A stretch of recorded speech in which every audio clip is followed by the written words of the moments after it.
Do you want to proceed now? You want to Yep. give it a few minutes? So let me introduce you to whoever, because we are hoping this is being recorded and we'll be able to have people share it later. A lot of getting us going. Judy's been kind enough to prepare the information. The impetus has been trying to target for the time frame today. And so whoever joined us. But I think sometimes when we let people know it's recorded, they take advantage of that. So I knew that we wouldn't have everybody on at the same time, but I assume they'll be accessing it. So I'm going to introduce you, and then we'll go ahead and let you have the time, okay? So I'd like to introduce you to my daughter's mother-in-law, who I have come to call a dear friend. Her name is Judy Ball. She has a lot of personal experience and a lot of academic experience. What's your degree in education? Business education, actually. But my experience, my expertise in this comes from the School of Hard Knocks. Right. That's where I got that. So having said that, I'm going to hand the time over to Judy Ball. Okay. So we got from the School of Hard Knocks, but we made a lot of financial mistakes that we could have avoided if we would have had better financial training and followed it. We also, all of us have our share of car transmissions that go out, an emergency room visit, a hospitalization. I mean, that's just part of life. I remember once hearing my nephew's wife say, we would be fine financially if we didn't have these things. And I'm like, that is life. You have to accept that. But we've also had some extreme financial hits. I have 9 siblings. None of my siblings have had anything like some of these. So that is, I've learned a lot from that. One time, one of my brothers, I said, I'm getting paranoid. He said, it's not paranoid when it really happens to you. So anyway, we've had our share of weird. So I want to start out with us thinking about what are your financial goals, and what are your goals, what you want, not just financially, though many of our goals have a financial component to it. So I have linked on this handout, Dr. Daniel Amen has been doing a daily podcast during the pandemic, and it has been really good. I've used a lot of his techniques, but one of the first ones he did, he called it mental hygiene. We have hygiene, we're supposed to be washing our hands, we're supposed to do this, but mental hygiene. And he has his patients complete, it's called a one-page miracle. And I'd actually typed that up and forgot to include it, but he talks about it. It's very easy to write it up. So he says, what do you want? And I changed his order a little bit, but what do you want in your life overall? But when this started, his daughter, and they're raising 2 of their nieces, I think they've adopted them. He asked them to do this with, if we're quarantined for the next 6 weeks, what do you want? And I thought that is just such a positive. So I have things in all these categories that I'm working on with, what do I want in the next 6 weeks till the end of May? These are things I want to have happen. So spiritually, what do you want? And I have very specific things I've written down. And in the morning, he says to think, okay, today's going to be a great day, and you have this posted somewhere or sitting where you can see it. And at the end of the day, you review these areas. And there is kind of a happiness or joy that comes when our actions are in sync with what's important to us. Right. And there is a disconnect and a discontent that comes when that isn't the case. So spiritually, then he says, relationships. What do you want with your family, spouse, children, siblings, parents, friends? Work. What do you want with your work? And then he lists money. What do you want? And I very specifically wrote goals for this through kind of the end of May. Then he wants you to look at personally in both the physical area, or not both, 3 areas, physical, emotional, and he lists spiritual there, but I like the spiritual at the top, so that's what I did. But I think it's good to think, what do we want financially? And I don't know if any of you feel comfortable sharing any of your financial goals. I'm just going to say one of the things I tried to raise my children with extreme fear of student loans. I did not want them taking that because I had gone through college without any debt. I had some scholarships. I worked summers, saved for my housing. I did not have a car. That was a huge component of me not having borrowed money. I worked a little job, and my parents gave me $75 a month. And when I graduated from college, I did not have a penny to my name, but I did not owe a penny. And when our son was going, they really encouraged kids to sign up for student loans. And he wanted me to sign some stuff. I absolutely wouldn't do it. He just thought it was terrible. He's thanked me many, many times since then.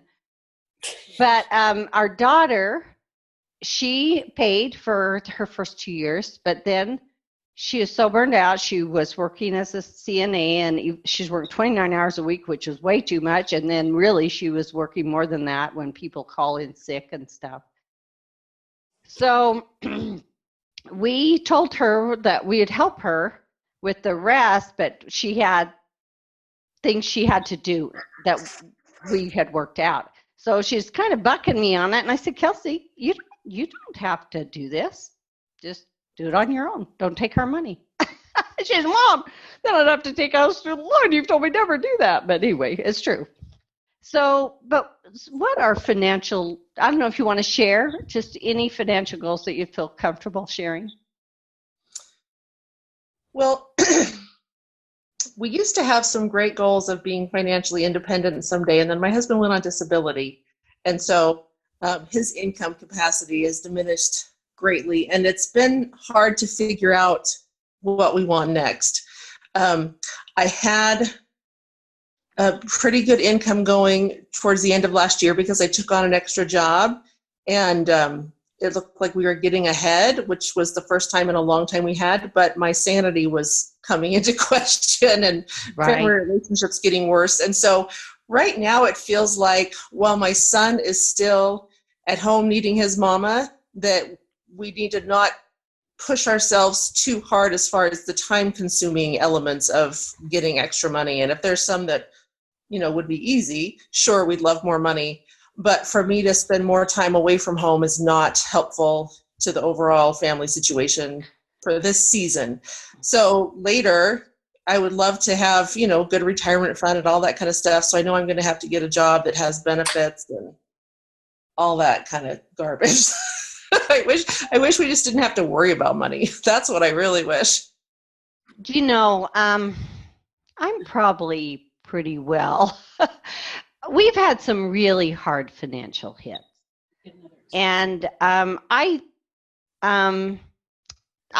just throw out a couple. I don't want to really go into details of that. But our son, 25 years ago, we were camping, and he was severely injured and life-flighted.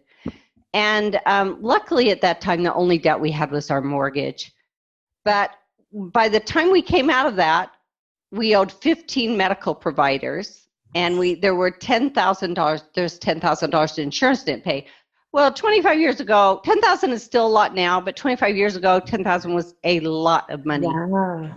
And at the same time, we'd been trying to adopt for 5 years, and that they contacted me at the hospital in Las Vegas, told us we had a baby. So anyway, but then our daughter, in the end, we found out she was vaccine injured.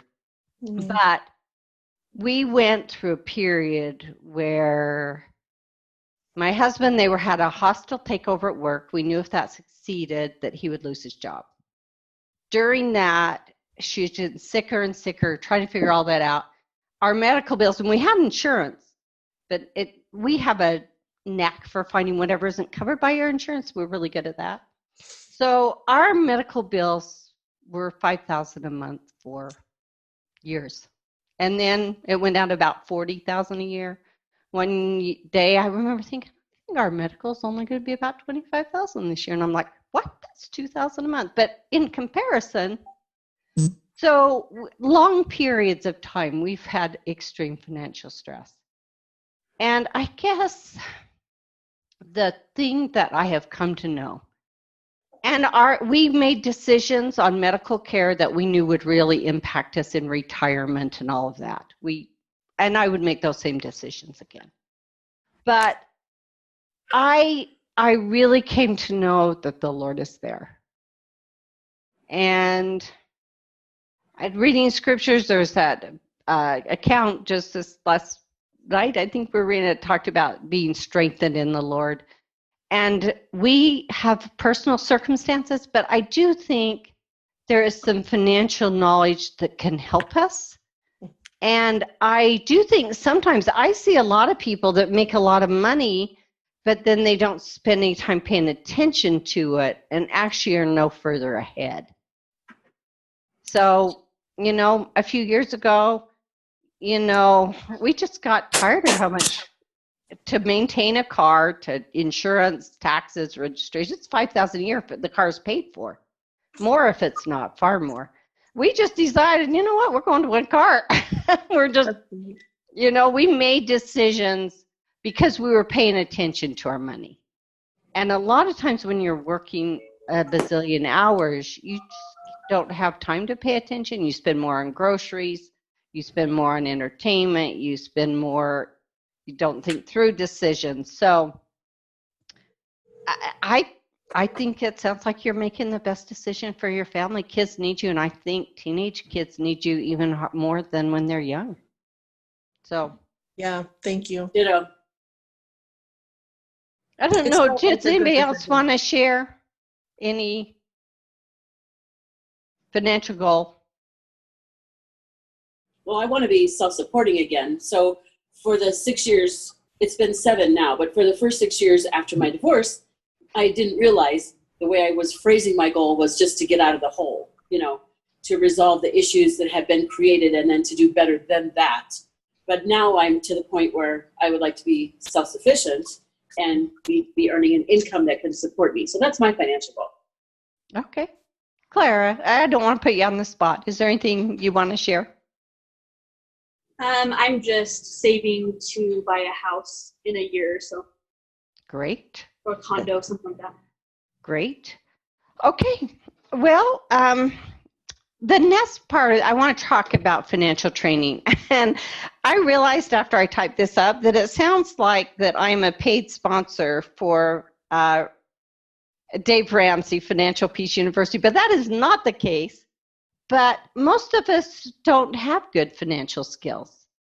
We either do money kind of like our parents did or some variation of that, or we didn't like what our parents did and we did the opposite. So we don't just instinctively have good financial, we don't know how to do it. So I have put on here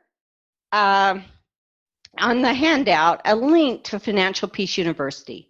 And Dave Ramsey, it is phenomenal. We did it a while ago, and during the pandemic, for the first time ever in 30 years, they're offering a 14-day free trial. You do have to put in your card information. They send you an email 7 days into it to tell you what day you'll be charged, and very easy to unsubscribe. Mine did go to my junk folder, so you need to check that. So Leroy and I binge watched it. We had done it before, but it's all been redone. And it is phenomenal. And I think if we had that kind of information from the get-go, that our lives would be so much better. So I just want you to think, how would you feel if you didn't have any debt? What would you do with your money if you didn't have any debt?